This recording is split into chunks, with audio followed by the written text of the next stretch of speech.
So the ideal situation would be a week of training for everyone who's going to be an advisor, right?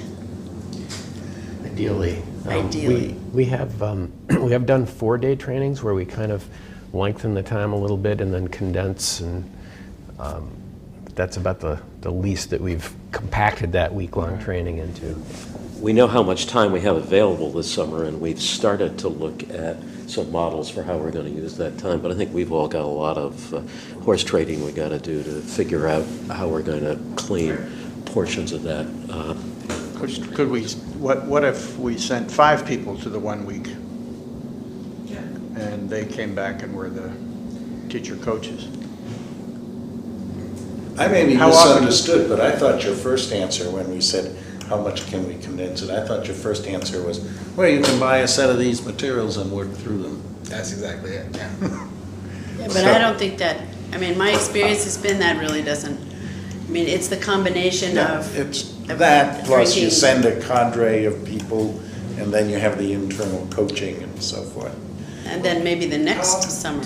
To me, I see it as a huge team building exercise, which Right. is part So of you what we do want to do bond. anyway. Yes. So the more we can fold into the, accomplish several goals at once, and this seems to do it. I don't think today we're going to decide whether we're going to do 4 days or 5. Well, that's not the point, but certainly these teachers don't know each other either, so. Right. So that's part of our goal for whatever we do with them in the summer is to have them become a part of the community that's going forward when these children arrive. It's a great opportunity to model that, to model the advisories immediately from the start with our own teachers. Right. When we have 150 people in the same space, break them out into advisory groups and have that group that's a little bit more aware of the process to share it with all the teachers, and people can learn right from the start how we want it to be at our school. Do you organize these week-long sessions?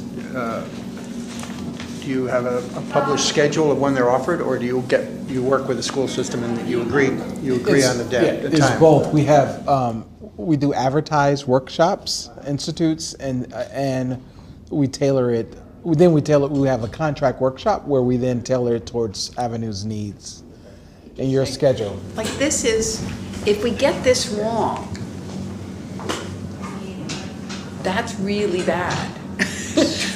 Well, I think that our interest in having a consistent system has been what led us to do Yeah, something something structured. like. Well, and I think this whole concept can inform how we interview and select our faculty candidates. That's true. It already is, yeah. In the interviews I've done heretofore, I'm a little embarrassed to say, I haven't raised the issue with them about, we're going to have an advisory system, what's your experience with it, what do you think about it, what works? And we really ought to start making that a part of the standard candidate protocol, because that's a signal. We do have, depending on your scenario, we do have experiences and case studies that we can talk to you about related to what works and what doesn't work in terms of trying to do this. For example, when you think about sitting a cadre of teachers,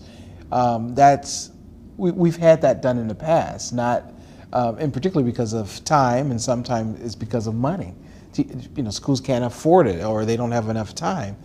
And our experience with that is that when we come in for consulting, there's things we have to undo. Right. Because if we play the telephone game right here, if I whisper something in Todd's ear, by the time it gets back to me, it's going to be different. So you take that risk, and we take a risk all the time. So you just have to know that that's one of the variables on the table as you think about your time. That sending people off and coming back, it's going to be interpreted from their lens, number one. Number two, we do have experiences, a few now, with using the professional development guide. So as you make your decision, depending on the scenarios, we could be a resource for you to help you think through those things. Could you do something like 3 days in the summer, and then come back and do a couple more days later in the year. We have, we've done that before. Or 2 even the days or 2 following days. summer. Do you know what I mean? To keep the training going forward. But I just think it's absolutely crucial to get everybody on the same page. It's Day three- one. three- If we don't, 3 days habits or culture seems is to going to me be to gone. be a good amount of time. And I have to admit, I'm suspicious of the idea of sending a cadre out, because, what we're trying to do is we're trying to build a culture, we're trying to build a community, and these experiences are, I think can help us get there. And I would hate for some people to get it and some people not to. That's not the way to start. Chris and Topher and those people to do pieces of this whole week where we're talking about culture. Well, that's, yeah, right, but I mean, we don't have to plan that. But No, but but I'm if just 3 days, would 3 days do it? What we would like to do, we have a 5-day and a 4-day. And what we've done in the past, if people have chosen the 4-day, we look at it in a year and we would say, it starts at 2 days, and before Thanksgiving. within the year, have the next 2 days. So you can, So we do 2 days in the summer and then another 2 days in the fall, or something like that? Yeah, definitely. And sometimes it's even been done after school into the evening, those couple of times. I know always popular. that's a rare thing, but I'm just saying that it's Yeah, it yeah, can yeah. be somewhat flexible. I think 3 days. I think 3 days is good. People settle into something in 3 days, and then maybe 2 days or another day later in the fall. Because we're gonna have other things Yeah, we're gonna we'll wanna do in schedule- the I know, fall, I know. God knows too. Yeah, we have like reading. Yeah. So thank you both for coming. thank That's you. very, very helpful. Really helpful. Wish you all the Yes. Oh, well, Thank you thanks. for making decisions. Thanks.